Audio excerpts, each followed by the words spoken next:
Hello and welcome. So tonight is our Strong Families Seminar, which are to help provide our families in our district some resources around mental health. And this topic for today is learning about how your student or child deals with big events that could be a stressor. We'll be focusing on depression, and we've partnered with Verdant Health Commission, that's what their name is, to provide you this opportunity. And the facilitators are from the Center for Human Services. We have Lisa Kennedy and Rhoda Schlatter. Did I pronounce that right? Schlatter. Should have pronounced it for you. If you need interpretation in Spanish and we've missed you, our interpreter is right over here and I can get you set up. Let's switch Spanish just real quick. Si necesita intérprete en español, por favor déjanos saber. Tenemos un intérprete hoy. We also had a request in for a Korean-speaking interpreter. Did I miss the Korean speaker? No? Okay.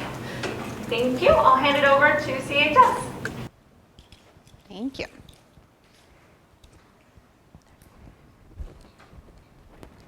Good evening. I'm Rhoda Schlatter. I'm a mental health director here at Center for Human Services. And this is Lisa. I am Lisa Kennedy. Good to meet you as well. She's one of our therapists that works with students in the school. So let's see if I can get this on. So how many of you have heard of Center for Human Services? Okay, a couple of you. We've been around since the 1970s. We have primarily hung out in Shoreline, and over the last 4 years, we've come up here to South Snohomish County in the Edmonds area. So the department that both Lisa and I are in, we're in the mental health counseling department, and we provide services in our office as well as in schools. We go to homes and do therapy, and that's our big connection here with Sally. Is we've been working with the students here for all kinds of different issues that they may need. We also have our family support centers, and they do some play and learn classes. They are mostly located out in the Shoreline area. They do some WIC programs. And then we have a substance abuse treatment and prevention. They are in this area. We have prevention intervention specialists. I don't know if you guys have heard of those in your high schools, but they work with students early before substance use is an issue. And then we also do treatment as well. So that's a little bit about us. And I'm also really curious about everyone here, and I'm just wondering how many of you who are here tonight have children who are currently, or grandchildren who are currently in elementary school? Okay, and how many have any are associated with any children who are in middle school? Okay, and then high school? Okay. Thanks. It's helpful to kind of know who's in the room, and it's nice because we're going to talk about the full spectrum of children's experience from the time they're in elementary up through high school, and we have everyone, all the families here. So to begin the talk, Rhoda and I had talked about possibly just in that same way that I kind of got a little bit more information about you, starting off with what's called an Ecomap. Which is a way of kind of beginning to look at your own family and look at the systems that it's relating to. And so we're going to begin with this self-reflective exercise, and it'll come back in as we're going through our talk about children's mental health and children's mental illness. So the Ecomap, I actually have handouts. Rhoda, would you, oh, you're going to, yeah, click through. Would you hand them that? So what an Ecomap is I'll ask all of you to think of your own family, and you'll see in the center of the page there's going to be a main circle that on the handout that I'm handing out is going to be shaded. So in the Actually, does anyone not have a writing instrument? A pen or a pencil of some sort? Okay, so there's a couple folks who need pens. Does anyone have an extra pen? Oh, okay, Sally's gonna get us some. So to start with this reflection, the first step is to, in the center of the circle, put in whoever you're gonna consider your close family. And can folks raise their hands again if they need a pen? Thanks, Sally. So in the center circle, if you can write the names of those who are in your close family. A lot of people are going to consider this the people that they're living with. And you can start, that's going to be the core of this sort of ecological map, looking at your family and the systems that you're involved in. So that's going to be the first step. And you can see in the slide, this was a family of 3. So those 3 are living together. And so the person who is theoretically doing this map started there. The next step, you'll see there's a lot of circles outside that shaded area. And those circles are for all of the people, groups, agencies that the family relates to. So these relationships might include good friends, friends of the family. It could include grandparents, relatives. It can also include school. That's a big relationship that families are constantly navigating. It can also include your medical provider. Some families have multiple doctors that they work with. It can also include, if you have hobbies, it can include groups, it could include soccer, it can include whatever sports family members are involved in. And so at some point, I'm gonna just kind of give you the whole picture, and then I'm gonna let you all work on it individually. And then I'm gonna have people group together in small groups to just talk about what they noticed with this map, just so you have a heads up of where we're going with this. Question, yeah? So I would write the names. Yeah, and no one is going to see this map, so that's also important to folks. You do not have to share what you write with anyone else here. When we pair up in groups to reflect on it, you don't need to share what you actually wrote down on your page. Any other questions about that? Yes? Does it mean anything when we have to do zigzag? Yeah. So that I'll start describing now. And you can create new circles, by the way, if you have a lot more relationships to cover. But ultimately, once you get down all of the entities that you feel like your family is relating to, the next is to consider, what is that relationship like? What is the quality of that relationship? And so you'll see that sometimes you can just put a single line between the person you're in a relationship with and the family. So that means that it's a weaker relationship, it's not as central.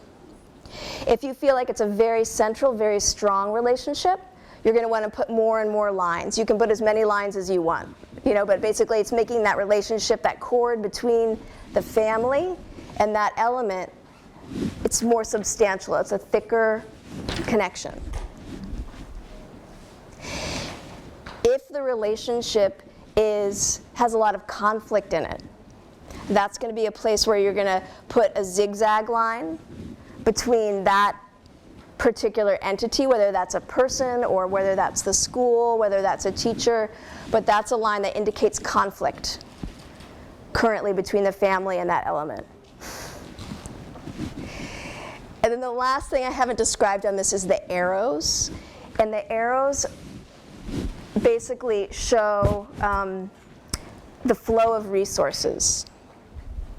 So if you think about a relationship, and let's say you're a caregiver to a relative, you're constantly going and you're caring for that person. So the arrow would point out toward that person that you're giving a lot of your time and your care and your resources to. The arrows point in when you're also receiving from that source. So you're receiving friendship, you're receiving support, you're receiving money because it's your job. You're receiving, whatever it is. But this is kind of the last and final stage of the Ecomap, where you kind of consider what relationships am I being perhaps overtaxed by, and what relationships are feeding me and supporting my family. So I'm going to be quiet for a second, but I will answer any last questions before I kind of stop talking and let you all work on this. Are there any last questions? Yeah. Explain the triangle thing again. Not the Yes. the arrows. The arrows.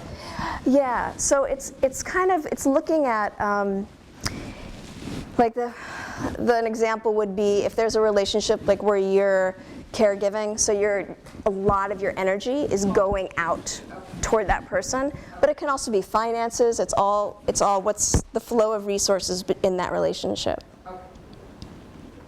Yeah. I'd assume those three names in the blue circle Yeah. are family.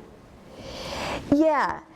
In this case, that might be two parents and a child, but I've left it open since there's so many ways of constructing a family and lots of different, so it's up to each person to kind of decide. So the relations, should that be vis-a-vis the family or just like me? The relations and the arrows I'm showing. Yeah, I think that in this particular exercise, you can, if it's any person in the family where this is a primary relationship, you can just connect it to that family circle. If you were doing a more in-depth Ecomap, then you could really go, this is going to just me, this is going to my child, and you could do a little bit more selective. But in this case, we're looking just more generally at the family. Yeah.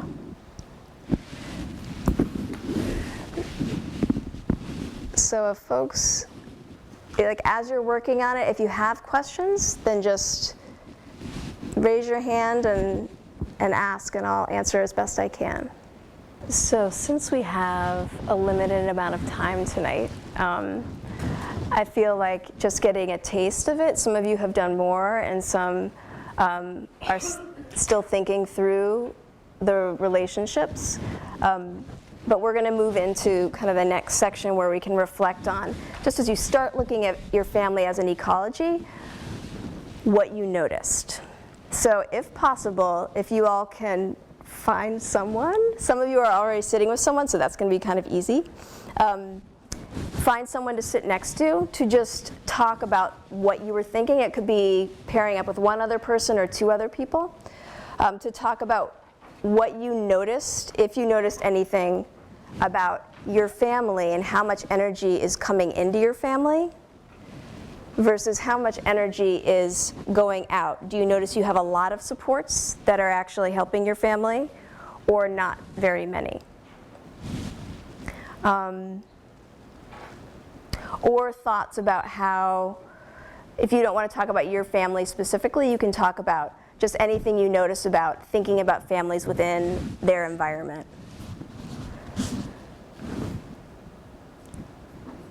Or, I also realized that it's like the end of the day, and so I didn't want to give you guys work to do at the end of the day.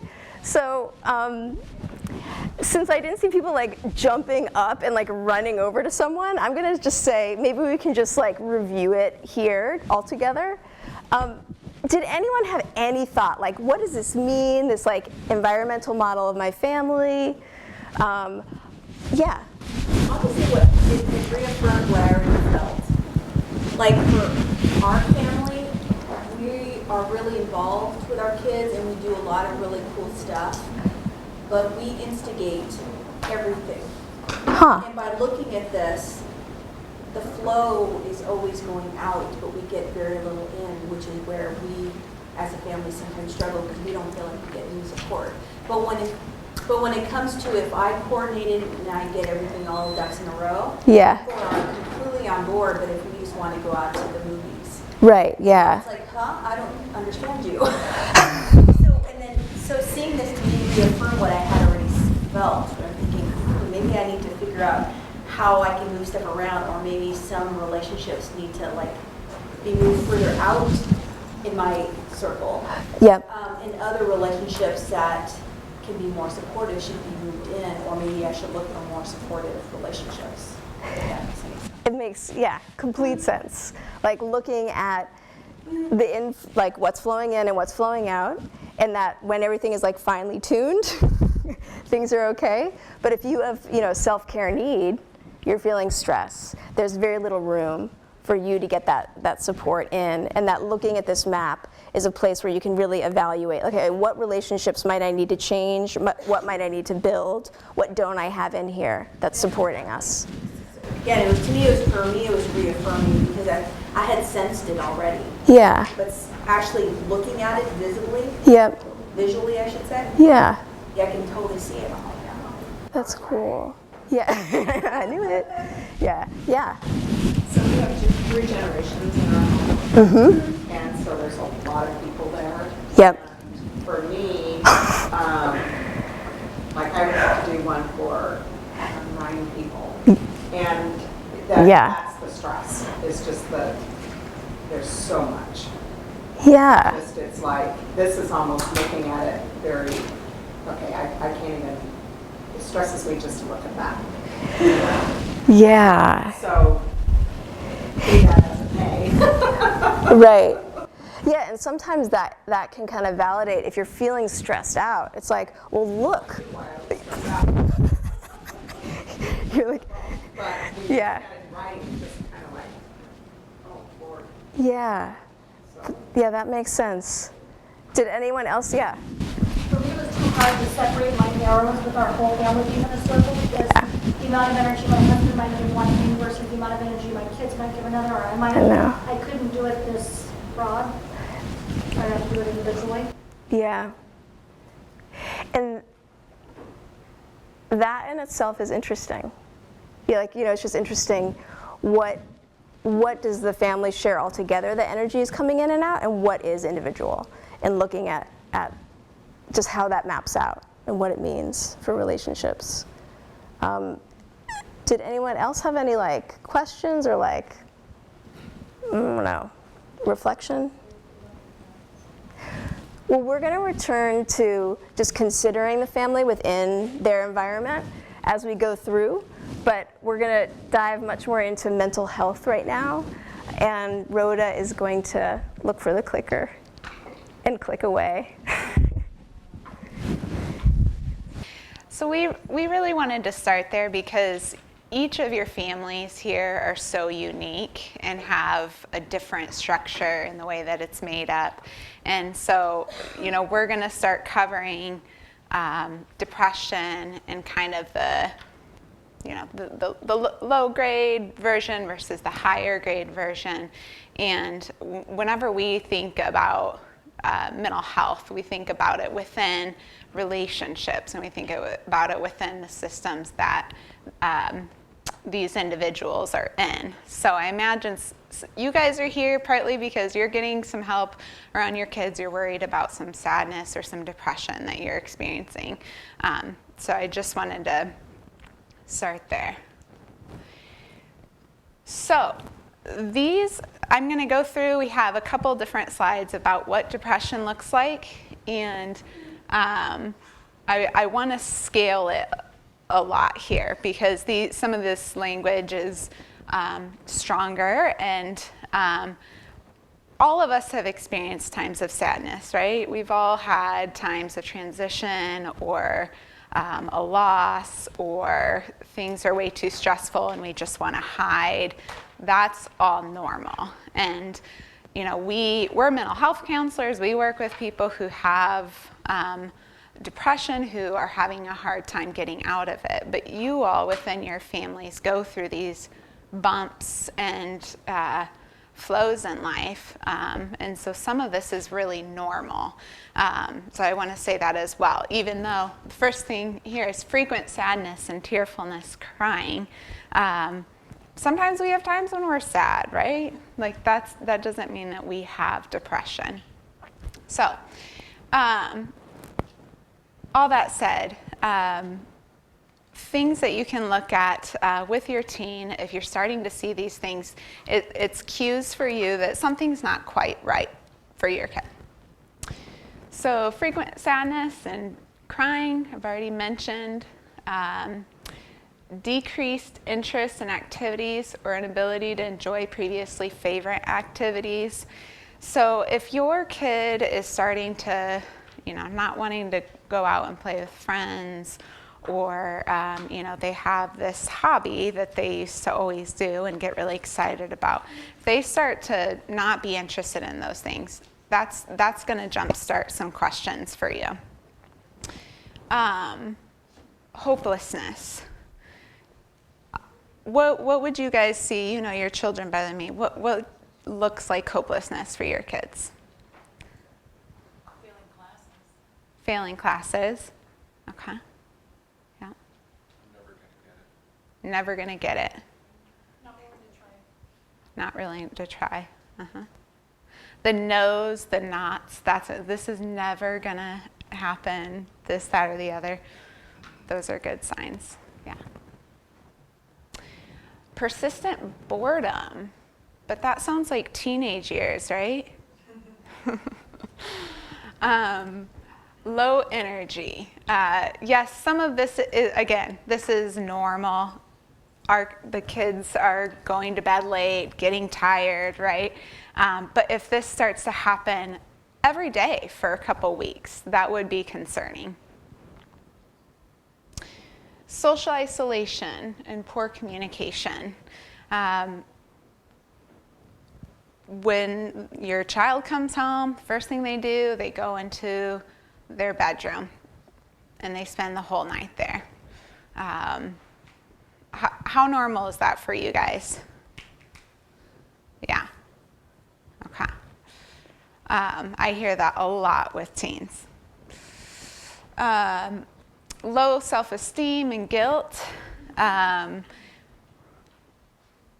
Those are similar, right? Nobody likes me. I don't have any friends.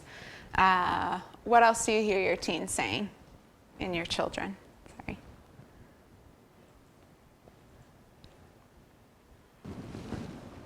I know. I'm just thinking of the elementary schoolers, a lot, and just about that. Always be in a state where, it's always my fault, or, low self-esteem, I can't, just it comes out when you're young as well, in different ways. And with middle schoolers and teens, then it comes out in a strong way as well. But yeah. So extreme sensitivity to rejection or failure, and then increased irritability, anger, hostility. And this is one that I think a lot of, our culture is a little afraid of anger. And I think about anger as a protective stance. So if someone's irritable and they're angry, it's like they're protecting something, right? Like something's not feeling okay back here, so get away from me. And so anger can come out a lot as depression. yeah, and that one's a surprising one, because a lot of us would think that there always needs to be, it's depression, so there always needs to be some sadness, right? But with some kids, it's not going to look like crying or tearfulness. It's going to look like irritability, getting in a lot of fights. It can look very different when you're younger. Mm-hmm. Yeah. Yeah, I think that's a good point, because when we think about depression, it's usually that first one. Someone's really sad all the time, but it could just be they're annoyed in their room, right? Not talking to anybody. Difficulty with relationships. So if there's lots of fights with kids, of course we have drama and we have relationships start and end. But one question I always ask is it easy to make friends, and is it easy to keep friends? And if it's really hard to make friends, there can be reasons for that. If it's really hard to keep friends, there can be reasons for that. But particularly with depression, we see that there as well. Frequent complaints of physical illnesses such as headaches and stomachs. So for our little ones in the elementary school, that's often a sign of some type of something isn't right, and not necessarily depression, but the stomach aches, you want to start asking questions about, like, what's not feeling okay?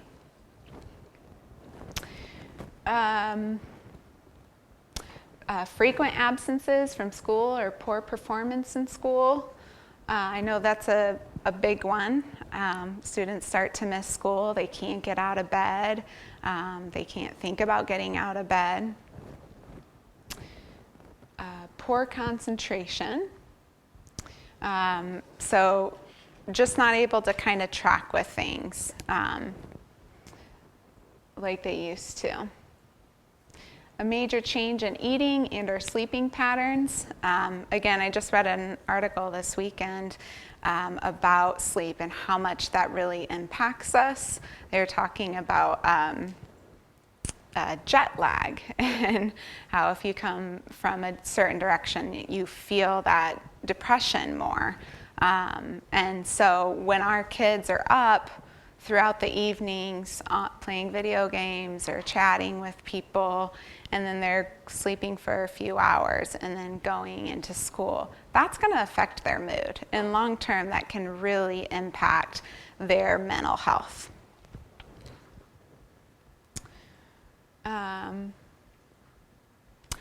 Talk or efforts to run away from home, and then thoughts or expressions of suicide or self-destructive behavior.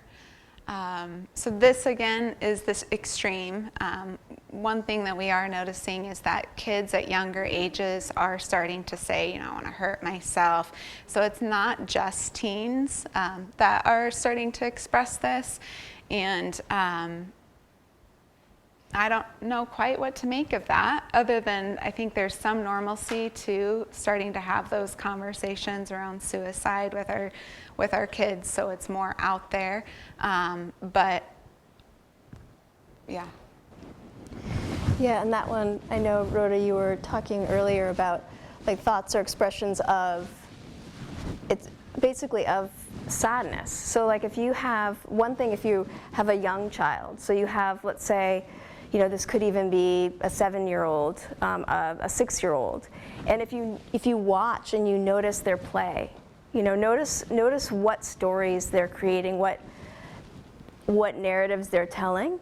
And you can, if you see your 6-year-old and she's constantly doing, a story about something that was really scary that happened to her, where she had to go to the hospital or something, and she does it over and over again. Like noticing the stories that are in kids' play can also really give you a sign, especially when they're younger and they're not going to express what they're feeling in the same way. Their drawings as well.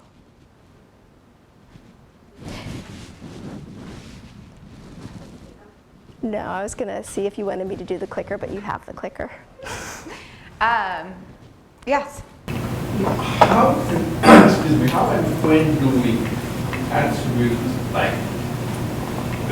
like you said earlier, boredom or something that's normal? Sure.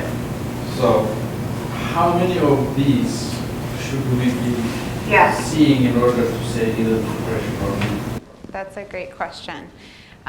Generally, how we decide it is if 5 of these are occurring for at least every day for 2 weeks straight, then we're really concerned. So that's when it's moving into a mental illness.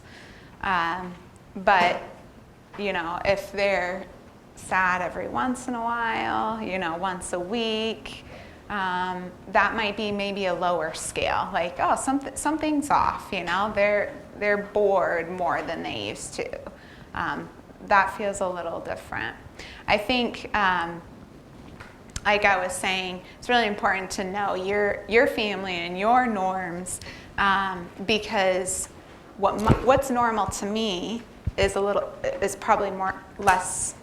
different. than yours, right? So I always ask, well, what's the baseline? What is normal?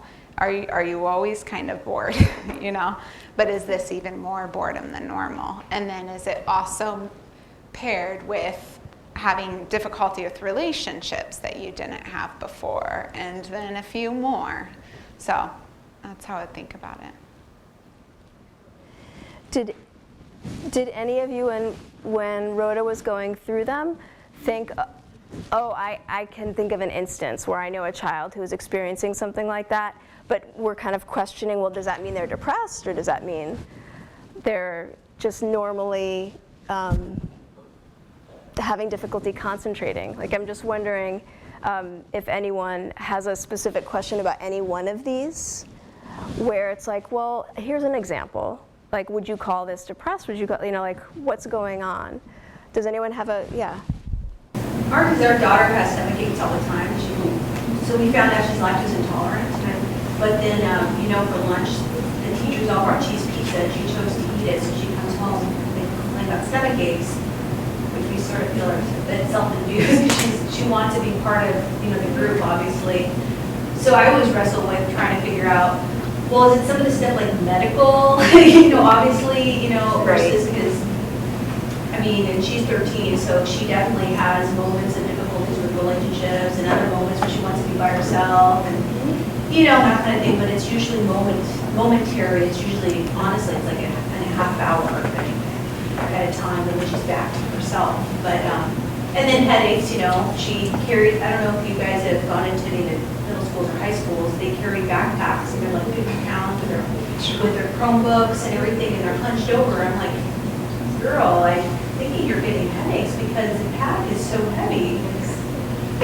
But we've tried the medical thing. We're like, okay, let's explore the medical and see what's going on. Do you need lactate? Do you need what? So some of these, to me, I don't always know how to differentiate when we should be more concerned on the mental health. Right. And, or is the fact that we're trying to explore this on the basic, just medical, you know, biological stuff going on first. Yeah, I think we'll explore that a little bit more, but the medical part is super important. If someone has a diagnosed medical condition, we always have to, in our fields, take a step back and see, you know, is this actually mental health, or is it being exacerbated by their medical? A good example of that is like chronic pain. You know, if you're having chronic back pain, you can't get out of bed, that's going to make you depressed, but you have a back issue, right? So, but that being said, it can also make the depression be a real thing as well. So then we have mental health and we have medical. Well, I was just going to comment, I have a 17-year-old who comes home from school, obviously junior in high school, comes home from school, gets there about 3, goes to bed. And he won't get up until we're far into bed. And then he gets up, moves around a little bit, and then it's impossible to get him up in the morning. Grumpy and that sort of thing. Or in school, but working a job that he enjoys and he's subbing at. So it's like, are you just don't want to be around us? You know, type of thing, you know, you're not real sure. So this will be interesting to see how this plays in, because they, you know, there can be some things that are worrisome, but maybe okay, because that person is demonstrating okay in other response. Right. I don't know. So Right. it'll be interesting to see how this plays in. But that is worrisome for us, literally. Mm-hmm. It throws us off when we're sleeping at different hours without sunshine, and yeah. Mm-hmm. Yeah. All right. So we're going to throw in some of what you all have kind of brought up, but what will increase it? So those are all the symptoms of what we can often see as what sadness or depression can look like. But there are definite situations or experiences that kids have that really increase it. So children who are under stress, so, you know, it could be expectations of school, it could be they just moved, it could be whatever those stressors you all know you may have in your life. Have experienced a loss, who have attentional, learning, conduct, or anxiety disorders. So again, if they have another mental illness that they're struggling with, their depression could be increased as well, the likelihood of. And then have depression in their families. So depression is, what's the word? What's that? Hereditary, that's right, thank you. It is hereditary and it can be passed down. Yeah. Do you want to add anything? Okay. So we'll explore them a little bit more. Trying to think. I mean, I think that, like, actually thinking of this slide, I'm flashing back on the Ecomaps, and it's kind of like this is a place where you're seeing if my kid is in an ecology of supports, do they have the supports, or do they have a whole lot of stressors around them? And because that's going to kind of give us a sense also of their risk of depression, of anxiety, of a lot of other mental health challenges. I think it's hard to determine what is actually stressful for a child versus what is complaining. Because some kids cannot handle certain things the way other people should. You think you have it so easy, you don't have to do this, this, or this, when really they could be more stressed out than we think is appropriate. Yeah, and in one of the slides that's about to come up, there's a distinction between like toxic stress and positive stress that every kid needs in order to really have a healthy development and learn to tolerate adversity, tolerate challenge, all of that. But yeah, even knowing, oh, there's toxic stress and there's positive stress, determining that is like hard in any individual situation. All right, so causes of depression. There's a lot of causes of depression. It can be a combo of things, it could be one thing. So we know a little bit about trauma, that trauma can be anything that is an event that someone experienced and they're having a hard time kind of working it out. You know, if it's moving can be a trauma, saying goodbye to things. Physical abuse is a trauma. There's a wide range of what trauma can be. But it can cause long-term changes in how their brains respond to fear and stress. So our brains are amazing things and they learn how to deal with stress and trauma. So if a hard thing is happening over and over again, our brain changes so that we can actually deal with it and get through that. And that can, long term, if someone is having to deal with that, can cause depression. Genetics, I already mentioned that. They tend to run in families, and just because a parent or a grandparent has depression doesn't mean your kids will, but it could be. Let's see, brain structure. So I'll read this out loud. The prefrontal lobe, up here, becomes less active during depression. So here's how I think about it. There's a trigger in our brain that like tells us to be happy. It's called the words. There's a happy signal that goes off in your brain. And that doesn't work for everybody. For some reason, their brain isn't triggering that happy signal. And so that can be a cause of depression. So that's biological. That's not, necessarily stressors going on or whatever. That's just how their brain is. So then other medical conditions, they're having sleep issues. So I'm not going to go into this in depth because we already talked about it, but other diagnoses they may have. And then drug and alcohol abuse. So we find that often substance abuse is paired with depression. They're trying to deal with whatever is going on and they're using substances. Not always, but that can increase or be a cause for depression as well. And one other thing that for some reason is important to me on the other page about the brain structure, it's so interesting that when we as humans are depressed, and you were talking about, you were reading about this part of the brain, it's like this part of the brain is the part that says, get up, go, make your bed, go take out the trash, you're supposed to take it out, do this and then that and then that. It's the part of the brain that sequences our tasks for us. It's kind of the manager or director part of our brain. And literally when we're depressed, this part of the brain isn't working as well. So in class, it's harder. When your teacher said, okay, the teacher says, do this, this, this, this, and then this, this, and this, and this. And the kid's like, wait, what'd she just say?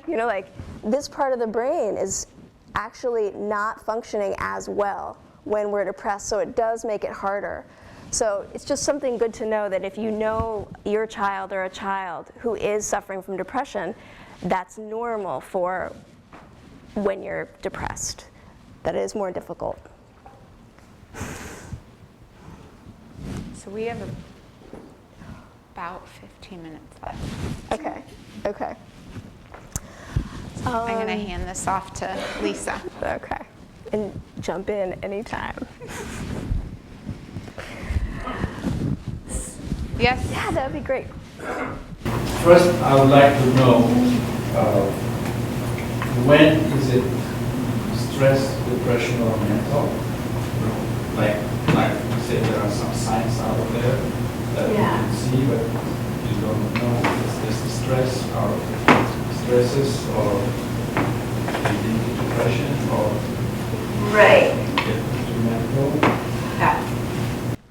So it'd be hard to know, without a specific situation. But you can always look at, this kind of explains a little bit about toxic stress versus positive stress. So you can look at, is this a stressor that's there all the time and has been there chronically, and it just doesn't go away, and they don't have the adequate support of an adult in their life. If this kid is kind of on their own and they're experiencing a lot of stressors, they're isolated, then that would be a stress to worry about. But then you'd go back to those symptoms that Rhoda was going through earlier and say, well, okay, so I realize there's stress in my child's life. Let me look and see if they're experiencing a bunch of these symptoms. Are they experiencing 5 or more? Is it happening every day for 2 weeks? Then I would talk to your primary care doctor. You're going to want to access services and talk to someone about it. But you can, first see if there's stressors in your child's life, but then think about those symptoms. And at the end, I just have it's a very simple resources page that just talks about certain websites that are kind of user-friendly that have these symptoms and just more about depression for anyone who would like them. So, we didn't because we were talking. So this is, in a way, what I feel like is the most important to me part of the whole talk is parenting when you have a child who's experiencing depression. Because it can be really hard, it can be really frustrating. Depending on how that depression is manifesting, it can be really scary and tiring. So it's important to kind of think about, okay, well, if I'm just thinking about my child, what are the most important ways that on a daily basis I can really support my kid? And so there's these 3 balls. It's not a great graphic, but it's a representation of what elements you want to make sure are there. And the most important one, I would say, is the upper one, the validation. And so this is the basis of how are you relating to your child every day. If you think about, like right now, if you think back on this past 7 days, and you think, okay, did I have 15 minutes that I spent with my child just doing what they wanted to do? So like, they're really into video games, sitting next to them and not needing them to like teach you necessarily, but just sitting next to them and say, oh, what's going on? And they just talk and talk about like all the parts of the video game and what's going on.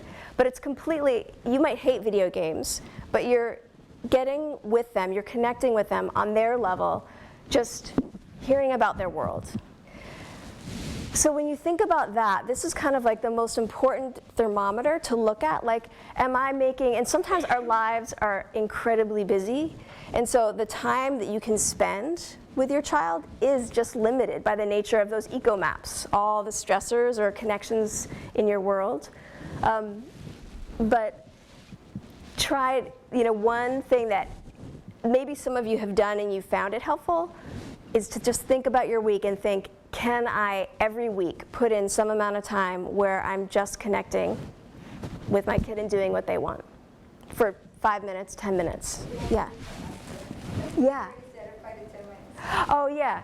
Yeah, and I mean they tend to say like if you have a younger one, it could be less time more frequently.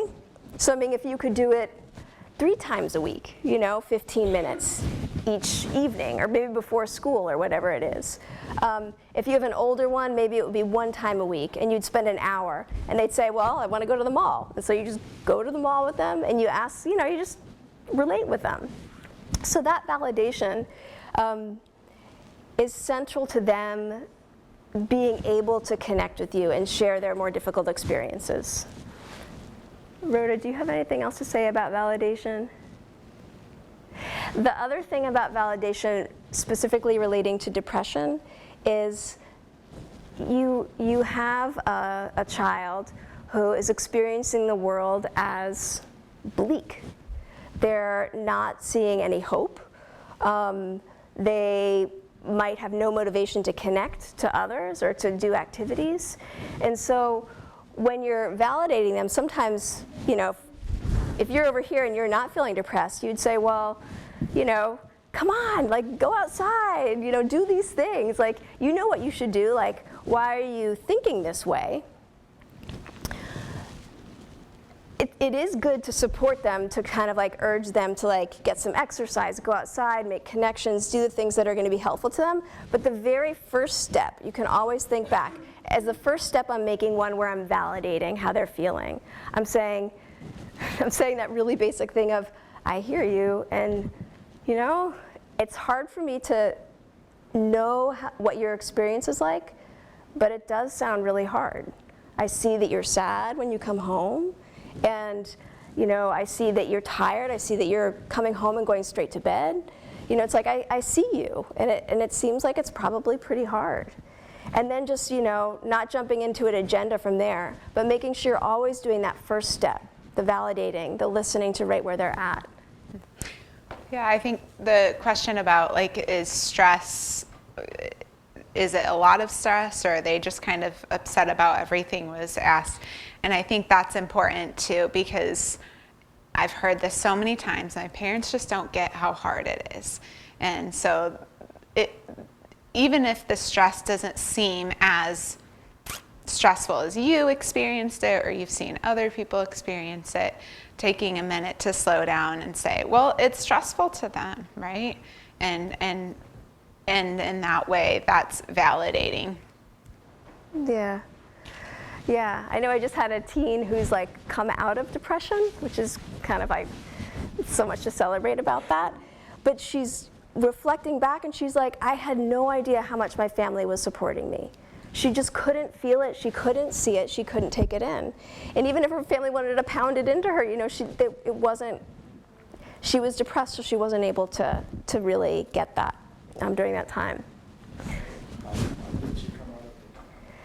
It was a combination for her of talk therapy and medication in her case. Yeah. So that question kind of gets to resources and support.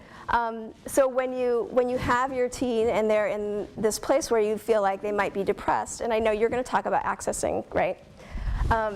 You are going to want to look at your ecological map. You're going to want to say, okay, I'm looking at my teen's life, and I want to see, do they have enough supports? Do I see a lot of jagged lines in the relationships going toward my teen where there's a lot of conflict? Is there, do I see not enough strength in the school to my kid, going to my elementary school kid? And you can just basically look, how can I shore up the supports for this kid? Can I schedule my elementary schooler to spend a little bit more time with his uncle, And then resources, I think Sally's going to talk more about how you can connect with resources. Before I switch slides, Rhoda, did you want to say anything else? Okay. And this list kind of goes through the concrete steps, educate yourself. The resource sheet that I can give out at the end of the night, if you'd like it, you can always go to those websites. They have material in, some of them in many different languages, which is finally helpful. But they have videos, talks, people you can call to connect if you're trying to get support for yourself to figure out how you can support your child. Talk with a child's primary doctor. And I don't know whether, Sally, you might be talking about that, but when we were talking about medical issues, sometimes it's good to first think, okay, is this a medical issue? If you go to your family doctor, you can kind of cover that territory and move on from there. But sometimes it is strictly like a medical thing. So talk with your child's school counselor, teachers, or student support advocates, and that'll come later. Work with your child. So this is a little bit about the validation piece. It's really hard to love someone who's depressed if you have a child who's going through this, or it can be. So you can resist, it's going to be frustrating. Resist getting angry at them for behaviors that are beyond their control. Like I said about this teen who literally could not see her family's support when she was depressed, just know that this child that you're with might not be able to see things the way you're seeing them. And so your expectations for, are they going to jump out of bed? Are they going to immediately reach out for me for social connection? Are they going to do these pro-social behaviors? Your expectations are going to be, no, they're not going to do that now. But I'm going to be with them while they're going through this hard phase. And I'm going to find the supports that they need to try to move them out of it. So that's kind of like finding the new normal. And then the spend time with your child on their own terms. And I talked a lot about that already.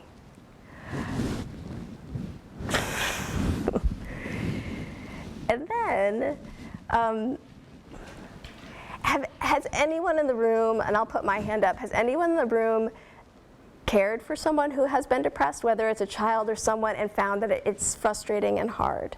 Like, I would say it can be really hard. It can be hard on a family as well. So it's important to look at your whole little ecosystem and say, am I having the support that I need for myself in order to be a caregiver, in order to care for myself and care for my children? You can look at the siblings. You can consider, okay, I know it's always true that when one kid is having a problem, the attention goes to that kid. Can I give attention to my other sibling, to my other kids as well? And then this graphic just goes through, if you're going to think about yourself and how to support you as a caregiver, thinking about how do you support yourself mentally, how do you support yourself physically, and how do you support yourself emotionally. And I won't go into the details of this because I bet every person in this room has their own ways to do that. But do any of you have any questions about or thoughts about your experience being a caregiver, being a parent for a child who's depressed, or about how it affects your family, or how hard it is to maybe give yourself self-care when you're the caregiver? So I have a son, he's going to be 17 next month. He's been depressed for, I would say, years, and I've gotten him help. But when I took him to a counselor in England a few months back, but she wasn't able to help him any further because he didn't want the help. And when you get to be 16 years old, you can decline assistance. But anyway, so I'm just finding myself not able to find, I know he needs help, but I can't find help anywhere. I need resources.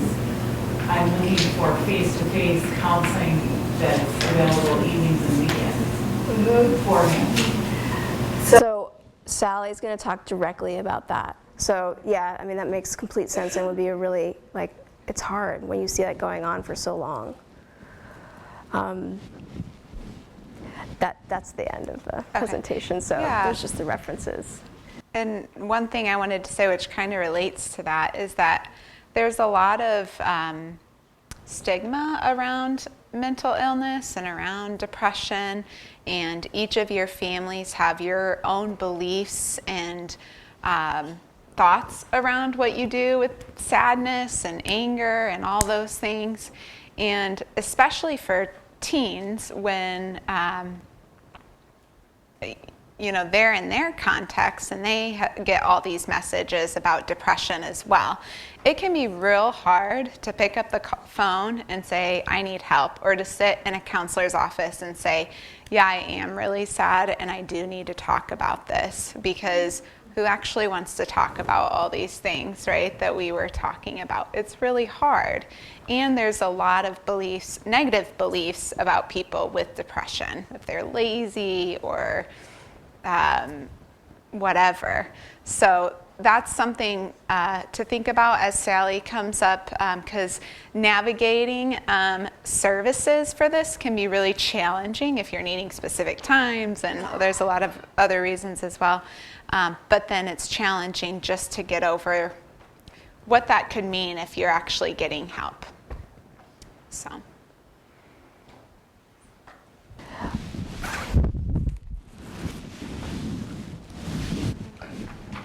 So, as she said, navigating mental health services is very challenging. So I wasn't here for the who's in secondary and who's in elementary, but we'll start off with secondary. So student support advocates. How many of you have heard of student support advocates if you're in a comprehensive high school or middle school? Maybe? No?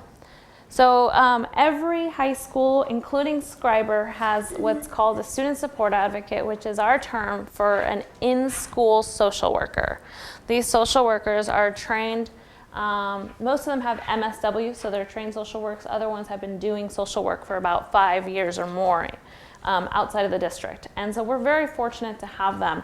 And so what I have is 2 pages. The first one is youth, family counseling and mental health in English. That one has the name of all of the student support advocates in the district and the schools that they serve. And then the other one is in Spanish, and it says Acceso a la Consejería de Salud Mental. And that one also has all of the student support advocates' names and information. And the reason why I separate out secondary is actually it's a little bit easier in our district to navigate it. We have Center for Human Services in, I believe, all 5 of our high schools and 4 of our middle schools.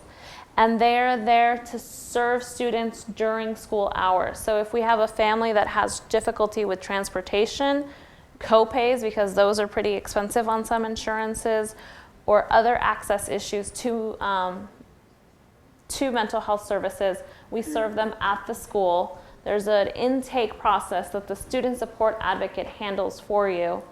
And then they are linked to their counselor, and you just have to give permission to allow for the child to miss class time to be pulled out for their sessions. This works really great for some kids because, school is a stressor for them, so they enjoy the break. Also, it helps families in not having to pull them out of more classes because transportation time is eliminated from the time out of the school.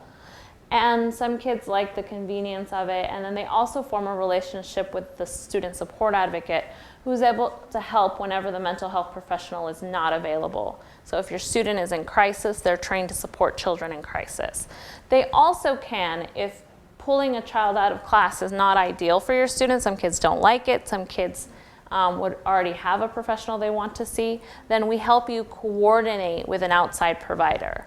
So basically their role is, along with all the other fun stuff they do for our district, is they support families in accessing mental health. So I'm going to go over the process for elementary parents, which is the same process as a secondary process. The only difference is they don't have someone to help them through the process because we do not have our social workers in the elementary schools. We only have them at two. It's College Place Elementary and Cedar Valley Elementary, which I don't remember any of you checking off. Yes? What about alternative learning environments like Edmonds Heights K-12? Edmonds Heights K-12 does not have a student support advocate, but Scriber does. And so technically you could just walk over to Scriber and ask this, yeah, you can just walk over there and say, I'd like to speak to your student support advocate. So no student support advocate will not help a child in the district. It's just the ease of access is that they're physically in the buildings for those families to access. And so the way that we access mental health are two different ways, and I can get too detailed. I used to be a student support advocate, so I'll try not to get too in depth. If you are covered under Apple Health, there is a number to call. It's called 1-888-693-7200. And they will do what's called a referral on the phone with you. And typically they prefer you talk to your primary care doctor ahead of time to get a referral, but they will take your referral on that line. If you have Apple Health, which is Molina and all the other Washington Health Plan organizations, they will then take your referral, get your address and your preferred time of seeing somebody, and then connect you with a few providers that could possibly see you if they have space and the time and dates that you want. The most difficult part about finding a provider is usually finding one that's open when you need it to be open and that has available open slots. And then within Apple Health, other than that, it's a pretty diverse group of staff. There are not too many mental health providers see people on the weekends. It's just pretty rare. Also, evenings are starting to become more popular, especially in our area. We have a lot of practices opening, so that can be sometimes available, but it also can be tricky. It's more than likely when you start seeking mental health support that you will need to be pulling your student out of class. The second step that's super important that I think sometimes parents forget, at secondary level and at the elementary level, please inform your school counselor the difficulties, not because we want to know, but because that allows us to have information to better support your student in class. If we know that a student is going to now be pulled out once a week for mental health services, we know to maybe provide homework packets in advance to let the teacher know that this should be like we have these things that we do at student support where we say, okay, the student goes out every day at 2:15. Just don't even question them, because we don't want that to be an awkward moment where the teacher's like, where are you going? And then this traumatized child is like, I don't want attention brought to that. And again, it goes to the societal norms of mental health, which we're trying desperately to help our kids understand, but it can take a while because it's more than just us that needs to give them the messaging. It's social media and all that fun stuff.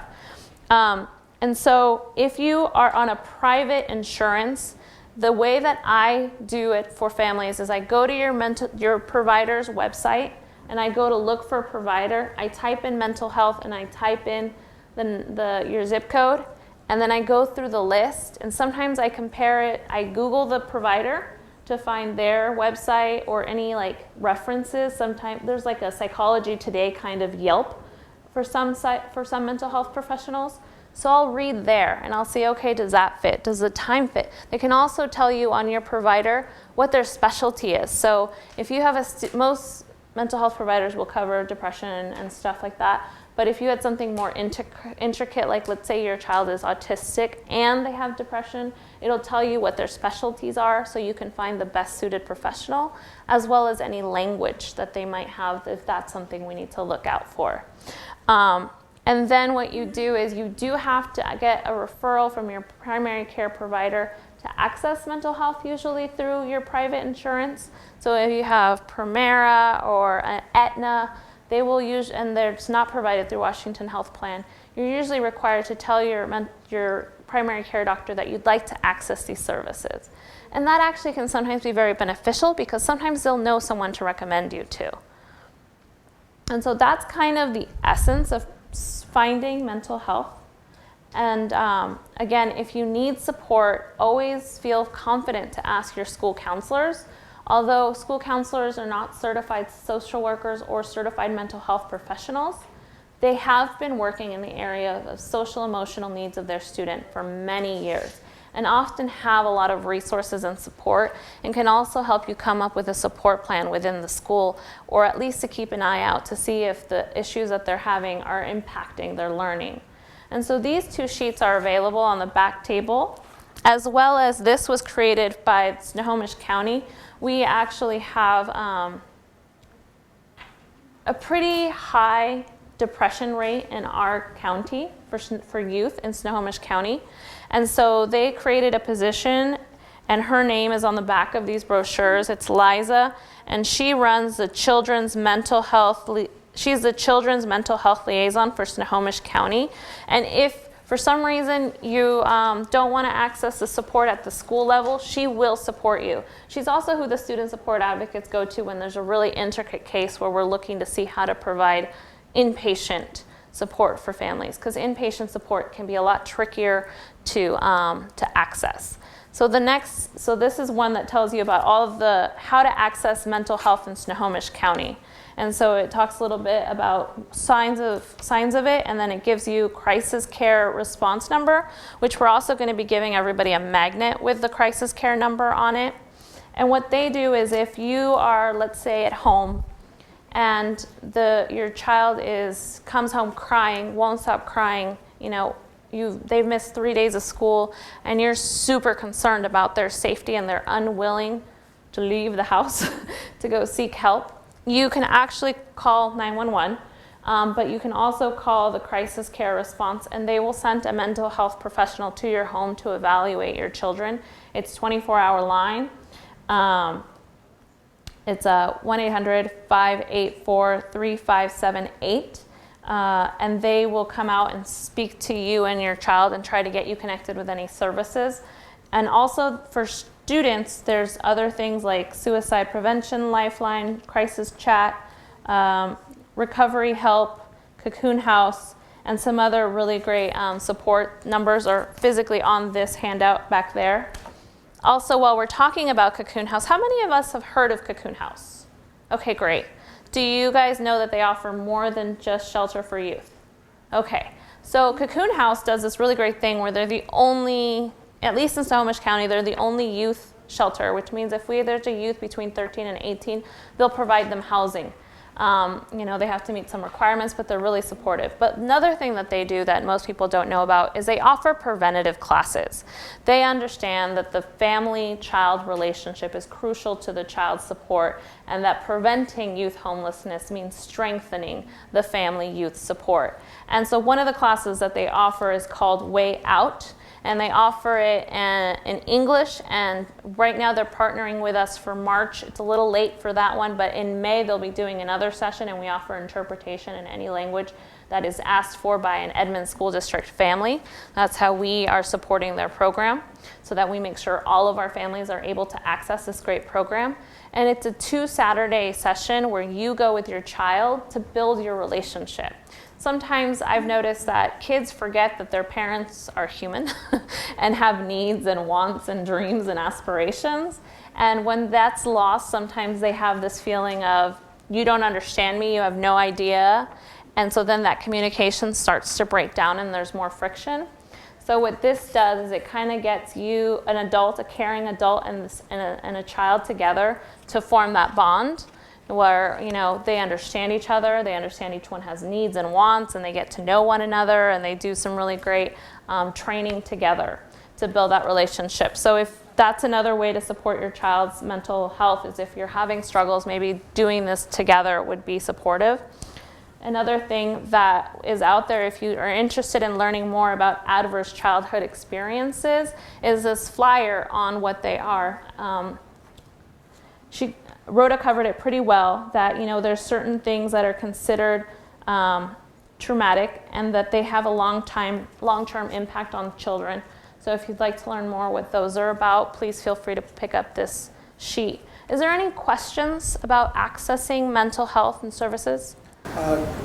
Regarding the parent-child session, is that only for those who have depression and mental issues? No, it's just any families. They have a process. You have to call the number on here, which is on the flyer back there, and they do a 60-minute consultation with a mental health therapist, and they screen you to see if it's a good match for you. It's a preventative class, so if a family is in crisis, it's not an ideal situation, so the mental health professional screens out families that are in crisis to different resources that they have available. And usually they screen in most other families, but they do have a screening process. Yes? So I don't have any experience on mental illness, such case, but could you give us perspective? So when do we start contacting the student advocate or any contacts over there? Could you give us an example? Yeah. What's the worst case, or when to start contacting?